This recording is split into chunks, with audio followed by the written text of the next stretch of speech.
Olá, boa noite.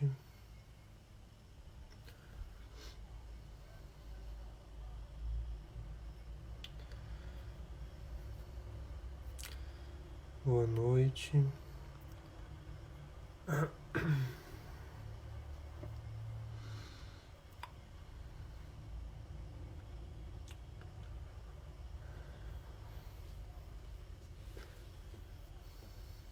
Boa noite. Pessoal, eu sei que a iluminação tá bem ruim, tá? Mas infelizmente eu não estou gravando no local de costume. Estou gravando no meu quarto hoje, então a iluminação vai estar um pouco ruim mesmo, beleza? Mas vamos ver no que dá. Tá dando pra enxergar e pra escutar bem, né? Eu espero. Se alguém puder falar aí como que tá o áudio, tá? Só pra eu saber se tá bom essa voz ou preciso aumentar o volume aqui, né? Aí se alguém puder me avisar sobre como que tá o áudio, tá? Ah, que bom. Muito bom. Obrigado, viu? Já vamos iniciar já. Então hoje, né, acho que vocês viram, né, eu fazendo, né, falando sobre a live. Então, a live hoje é sobre, mais uma vez, a questão de potência, tá? Eu já fiz mais ou menos umas 2 lives falando sobre isso. Só que hoje a gente vai focar um pouco nas potências baixas, tá? A gente vai focar um pouco mais na questão do porquê, né? Por que existem as potências baixas? Por que elas são utilizadas? E o que a gente tem que pensar quando a gente vê uma potência baixa sendo utilizada, quando a gente vê um remédio industrializado, né, um homeopático industrializado sendo utilizado. Como que a gente tem que olhar isso, né, entender por que se usa as potências baixas nesses casos e não em outros casos. A gente vai focar um pouco mais nisso, tá bom? Nessas potências hoje. Eu já fiz uma live uma vez falando, comentando um pouco, né, como escolher as potências, né, como saber qual potência dar, em qual momento, e por aí vai. Mas como eu disse, hoje a gente vai focar nessas potências baixas, tá bom? Então vamos... Deixa eu ver que horas... Pausou. Agora voltou. Aí, voltou. Aí. Bem, eu espero que não pause de novo. A conexão também não tá muito legal, além da iluminação. Mas desculpa, foi o que deu para arranjar hoje, tá, pessoal? Então vamos começar, tá? Para não perder mais tempo. Já temos mais ou menos 10 pessoas. Então vamos lá. Hoje de manhã vocês viram que eu fiz uma série de stories mostrando um pouco dos medicamentos industrializados, né? Principalmente os da Almeida Prado, que são bem famosos, né? Até tem muita gente que usa e nem faz ideia que aquilo é homeopático, né? Até engraçado. Então, e aí então vocês puderam perceber que eu fui colocando algumas das composições que mostravam lá, né? No site mesmo da Almeida Prado. Vocês podiam ver que era uma questão eletiva, né? Todos os medicamentos utilizados lá estavam em potências baixas, né? A potência mais alta que você conseguia ver era 6, né? Sendo que muitas vezes, às vezes na farmácia a gente usa tipo assim, como se fosse a mínima 6, né? Dali para cima. Então, e isso é muito específico dos medicamentos industrializados. A gente pode ver que isso é realmente muito específico deles e todo medicamento homeopático industrializado geralmente vai estar desta forma, né?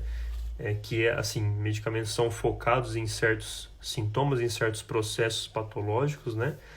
A gente vai sempre observar isso, que eles vêm desta forma.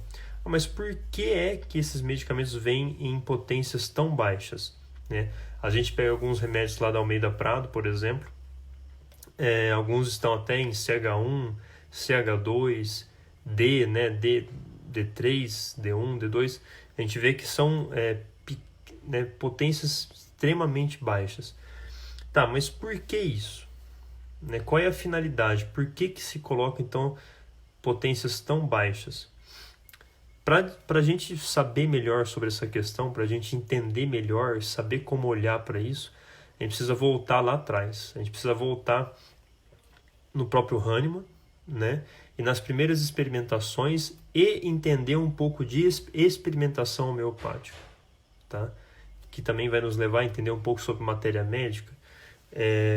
Mas voltando na questão da experimentação, a gente precisa realmente olhar para a experimentação e ela vai nos dar a capacidade de entender muitas vezes o porquê de potências baixas, tá?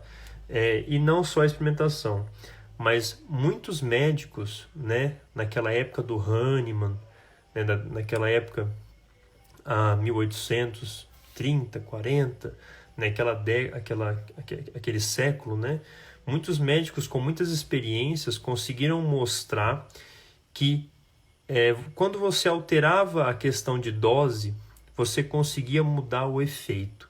Só que o mais engraçado é que você não só mudava a força, né? Às vezes a gente fala isso, não depende da dose e tal, mas às vezes a gente fica focado um pouco na questão de, tipo, ter uma dose pequena, você vai ter um efeito um pouco menor. E uma dose mais forte, você vai ter um efeito forte. Mas não é só isso que foi observado nos experimentos antigos, nos experimentos desses médicos contemporâneos de Hahnemann. Muitos experimentos mostraram o quê? Que muitas vezes doses menores que aquelas que eram usadas, que eram mais usuais, tinham exatamente efeitos contrários àquelas doses usuais.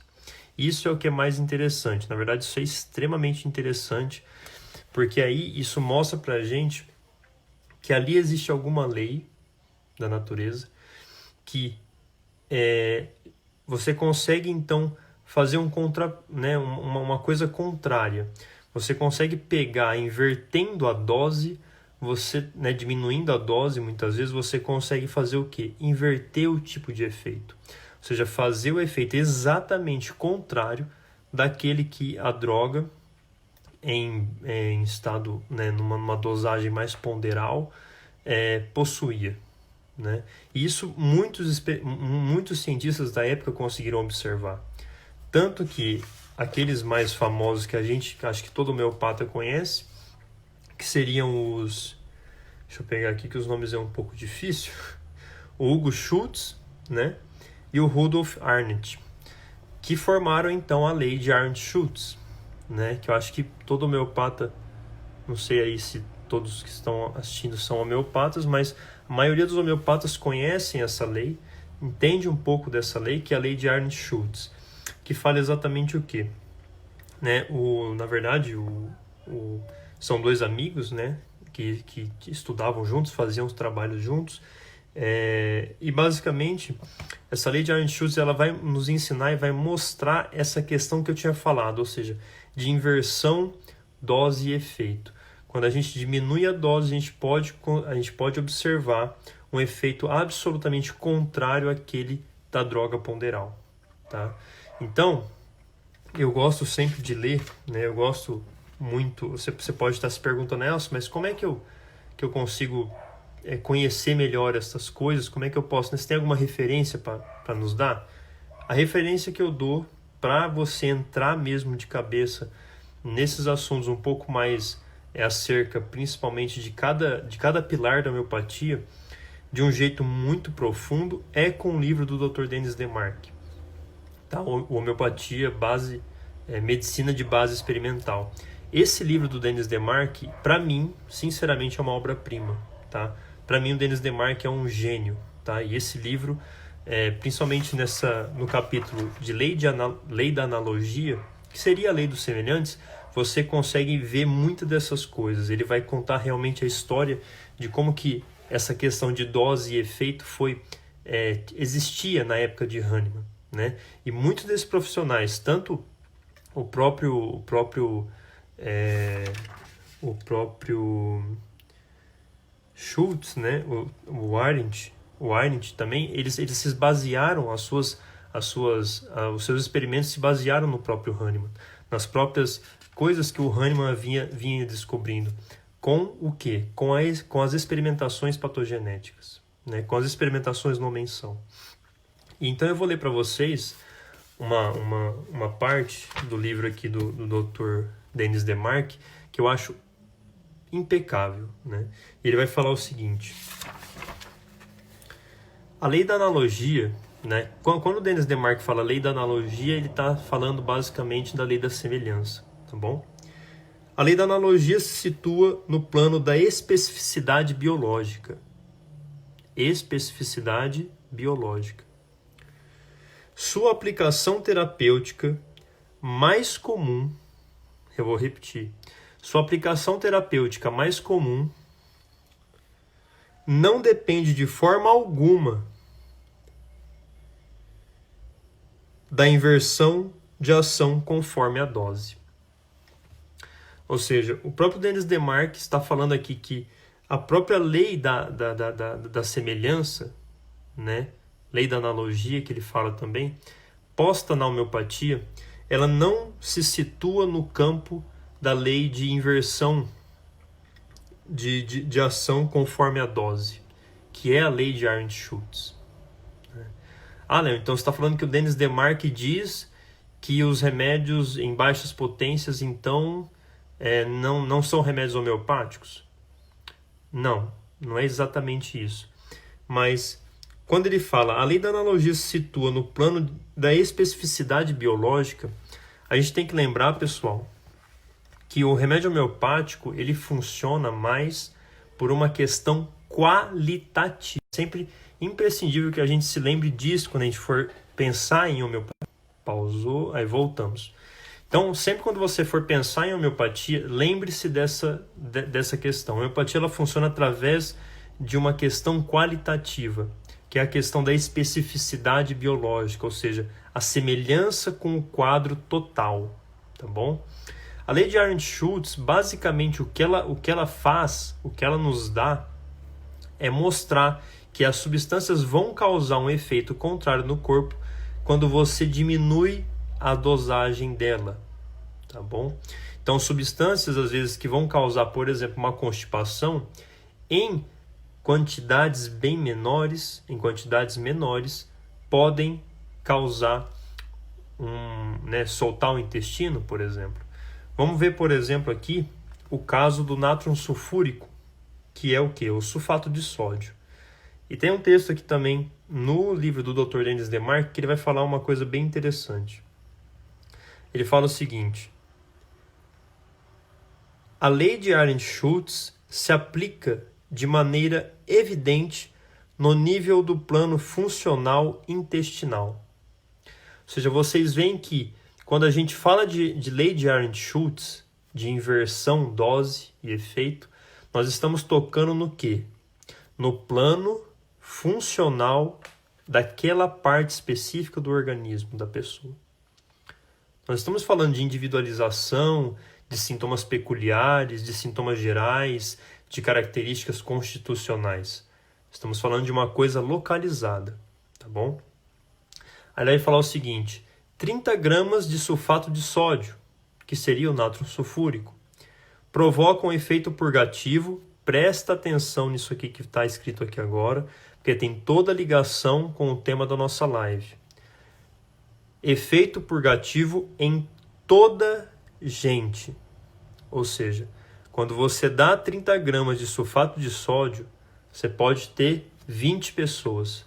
As 20 vão possuir, aquilo vai promover o que nelas? Um efeito purgativo, tá bom? Só que aí, então, vamos diminuir isso, vamos diminuir, vamos tirar as 30 gramas, vamos deixar menos. Aí ele vai falar o seguinte: esse campo das 30 gramas é um campo de aplicação puramente sintomático e paliativo da lei dos contrários. Ou seja, aqui a gente está falando o que ainda? De alopatia, né?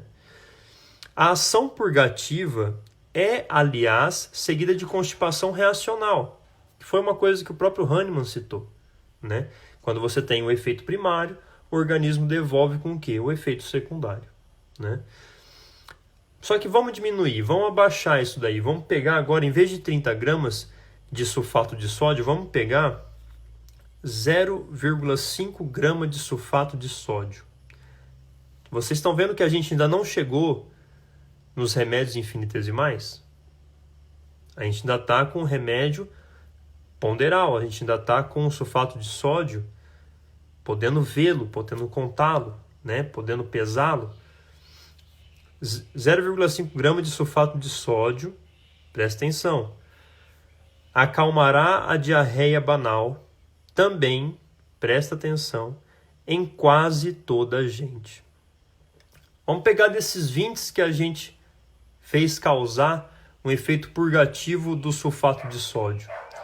Nesses mesmos 20, se a gente desse essa meia grama de sulfato de sódio, o que iria acontecer? O que iria acontecer?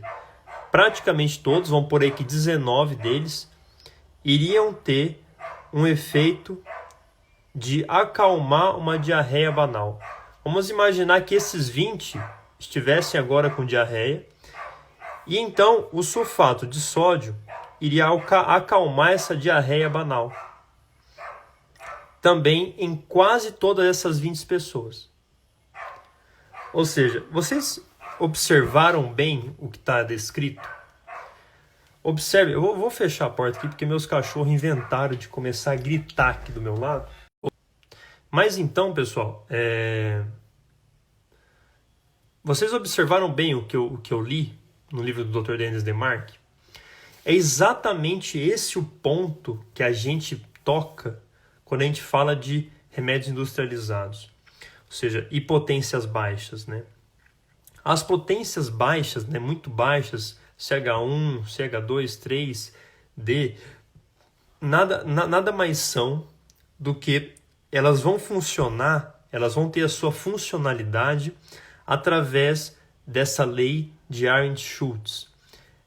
As potências baixas, a lei de Arendt-Schultz se aplica de maneira perfeita nelas. Tá bom? Por quê? Porque é quando acontece essa questão da inversão. Dose inverte o efeito. Quando você abaixou a dose, você inverte o efeito. Então, tudo bem, a gente não está dando mais o Sene, por exemplo, 1 grama de Sene. A gente está dando o quê? CH1, CH2, CH3, né? Só que a gente está fazendo o quê? Essa inversão. Ou seja, ainda a gente está colocando, ainda estamos no plano, o quê? Da lei de Arendt-Schultz. Léo, mas então, a lei de Arendt-Schultz, em algum momento na homeopatia, ela deixa de existir, ela cai por terra, ela passa a não se enquadrar mais? Sim. Quando a gente faz o quê? Quando a gente aumenta muito a potência do remédio homeopático. Fala, mas por quê? O que acontece quando a gente aumenta a potência? Aí você pode. Aí eu acho que agora você está lembrando dos unicistas, né? Daquelas prescrições 30CH, 200CH, 1M, 50M, né? 50 milesimal. Vocês já perceberam, vocês já pararam para ver que todo unicista geralmente ele vai dar potências altas, mas mesmo de outras escolas, quando vão dar, por exemplo, quando estão buscando o simílimo, que seria o remédio constitucional, que seria o remédio de fundo, quando eles estão fazendo isso, o que eles fazem? Eles aumentam a potência. O que geralmente a gente faz? A gente aumenta a potência. Por quê? O que a experimentação no homem-são pode nos dizer disso? O que ela pode nos trazer de informação acerca disso? Ou seja, a gente falou aqui de algumas experimentações, de alguns testes dos médicos da época de Hahnemann, né? Mas vamos para a experimentação. Se a gente pega, por exemplo, a matéria médica, né, que eu tô com a minha do Latu, a gente observa que geralmente em toda matéria médica tem uma parte lá no começo que vai falar o quê? Né, que vai estar lá. Ação geral do medicamento. Que geralmente essa ação geral é colhida através do quê? De intoxicações pelo remédio. De intoxicações pela droga. Ou seja, colheu-se o quê? Digamos que a toxicologia, né? Os processos toxicológicos que aquela droga causa no organismo. Né? Então aqui, por exemplo, eu abri no arsênico, né? E a gente vê aqui, ó, forças vitais em geral que paralisa progressivamente. Daí a sua imensa fraqueza e prostração. Sistema nervoso, notamos nessas alterações tão numerosas quanto marcadas. Então você pode ver que na ação geral do remédio vai estar sempre citando o quê? Questões localizadas, pontuais, né? A circulação e o sangue, nutrição, mucosas, serosas, estudo do arsênico. Você vê que quando a matéria médica mostra essa ação geral do medicamento, ela não está falando de sintomas específicos, ela não está falando de constituição, ela não está falando de sintomas peculiares, de modalidades, né? Porque geralmente isso daqui está sendo colhido do quê? Da toxicologia. Ou seja, quando a droga é ponderal, né? Quando ela está ali, e mesmo o Hahnemann começou a testar, né? Fazer experimentações com drogas ponderais, a gente observa o quê? Que geralmente a droga produz sintomas, produz um quadro patológico, um quadro da experimentação patogenética, que é bem o quê? Inespecífico. Né?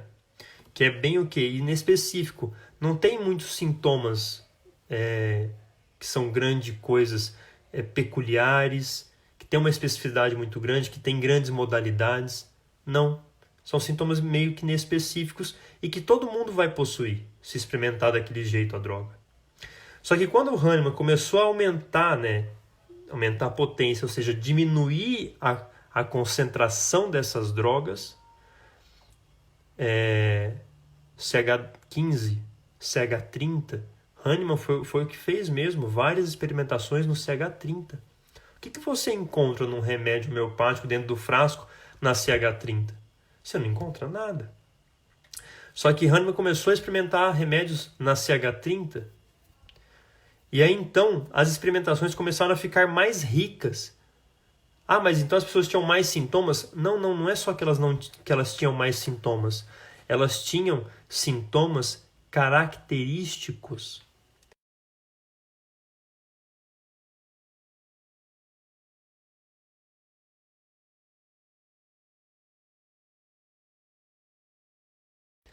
A experimentação ficava rica em especificidade, que é o que o Dr. Denis Demarque cita aqui no livro. Especificidade biológica. A lei da analogia se situa no plano da especificidade biológica. Ou seja, as potências altas, elas são ricas em quê? Sintomas específicos. É por isso que quando a gente vai tentar buscar o simílimo, e aí, consequentemente, a gente busca o quê? Tá travando? Bem, aqui para mim, por enquanto, tá normal. Eu vi que algumas horas estava dando uma pausada por conta da conexão. Mas por enquanto tá normal, pessoal. Então, vou continuar. Qualquer coisa, depois vocês assistem ela gravada, tá? Porque não tem jeito. Então, me perdi. Então, o que acontece? O próprio Hahnemann, quando experimentou essas drogas na CH30, ele viu um quadro muito mais característico, muito mais específico, que dava modalização aos sintomas. Então, quando a gente vai tentar buscar o simílimo, geralmente a gente busca o quê? Modalização, especificidade, constituição, né? A gente busca aquilo que é mais da pessoa, não é mesmo? Então, sendo assim, quando que a gente usa potências altas? Quando a gente está buscando um Si mínimo. Ou seja, dependendo do que você pega para encontrar o remédio, você tem que aumentar ou baixar a potência. As potências baixas, principalmente nesses remédios industrializados, você não sabe quem vai comprar aquele remédio. Você não tem ideia de quem vai comprar. Se vai ser um sulfur, se vai ser um arsênico, se vai ser um nux, se vai ser uma pulsatila, se vai ser... se você não faz ideia. Sendo assim, você não pode aumentar a potência para fazer remédio industrializado. Porque você está dando para aquele remédio, quando você aumenta a potência, um caráter mais específico com alguém. Mas ele vai criar uma especificidade maior. Ou seja, só que quem vai tomar tem isso? Essa pessoa tem isso? Não. Muito provavelmente não. Então, como você não sabe o público que vai pegar esse remédio para utilizar, não tem como você dar potências altas. Não tem como você elevar as potências. Você tem que dar o quê? Deixar ali no plano Arendt-Schultz, que vai funcionar em quê? Em quase todo mundo. Na grande maioria das pessoas. Você pega aquele complexo, né, o 46, eu acho, que ajuda na constipação. Cara, aquilo funciona, né?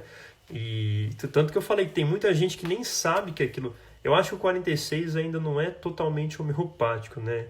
Ele tem uma outra coisa lá, mas a maioria dos remédios deles são totalmente homeopáticos. E se você pega, muita gente utiliza e nem sabe que é homeopático. Ou seja, vai funcionar em quase todo mundo. Por quê? Porque está no plano da lei de Arendt-Schultz, onde a lei de Arendt-Schultz se aplica. E é isso que dá.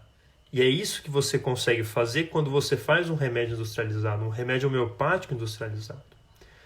Agora, você não conseguiria isso com doses, com potências altas, porque as potências altas, elas necessitam do quê? De uma individualização. Né? Voltando aqui para a parte do que o Denis Demarque vai falar, ele fala o seguinte: a lei de Arendt-Schultz, aqui ó, nátron sulfúrico, né, que é o sulfato de sódio, em alta diluição, 15CH, por exemplo, acalmará a diarreia. Porém, a diarreia pós-prandial matinal no doente que tenha modalidades e características gerais do medicamento. Ou seja, ela vai até acalmar a diarreia. Só que se ela for uma diarreia pós-prandial e que tiver características um pouco gerais do que daquele doente, ela já não vai ser mais aquela coisa que serve para todo mundo. Ela vai ser uma coisa mais específica que serve para poucas pessoas. Entendeu? Então, a utilização das potências baixas, ela vem disso. Ela vem dessa necessidade de você manter a homeopatia onde? No plano da lei de inversão de dose, de inversão de efeito, que é o plano da lei de Arendt-Schultz, onde a lei de Arendt-Schultz ainda se aplica. Né? Então, pessoal, é isso, tá bom? Quero agradecer por todo mundo que acompanhou. A gente teve um público, assim, né, para minha página, um público grande, né, porque geralmente tem 5, 10 pessoas. Então, muito obrigado, assim, a todo mundo que participou, quem está aí desde o começo, né, principalmente. Muito obrigado mesmo, tá, pessoal? Era mais ou menos isso que eu queria falar. Eu sei que eu enrolei, eu sei que a internet não estava tão legal, sei que a iluminação não está tão boa, vocês estão vendo que eu não estou na farmácia, sei que meus cachorros começaram a gritar aqui, mas muito obrigado novamente. Ela vai ficar gravada, então, entrei no final, entrei no meio, travou para mim, pega e assiste gravado, beleza? Tá? Vamos ver, acho que tem uma pergunta aqui. Nesse caso, esses homeopáticos em potências baixas são para doenças específicas? Sim, né? São não só doenças específicas, mas coisas localizadas, né? Processos patológicos localizados, coisas que são pontuais. Então, a constipação, é isso. Não é constipação pós-prandial que piora tal horário, que sai fezes esverdeadas, com muco, não. quando sai, né? Porque constipação não sai. Mas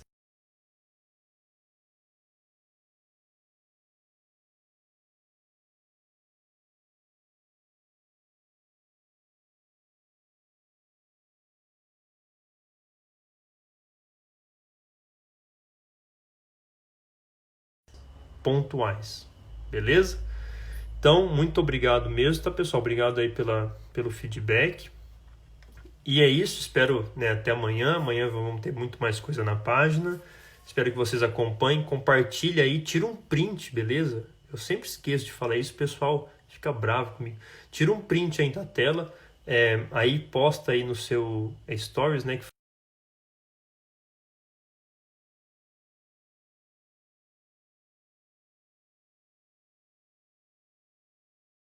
faz. Tchau, tchau, gente. Fiquem com Deus. Até mais.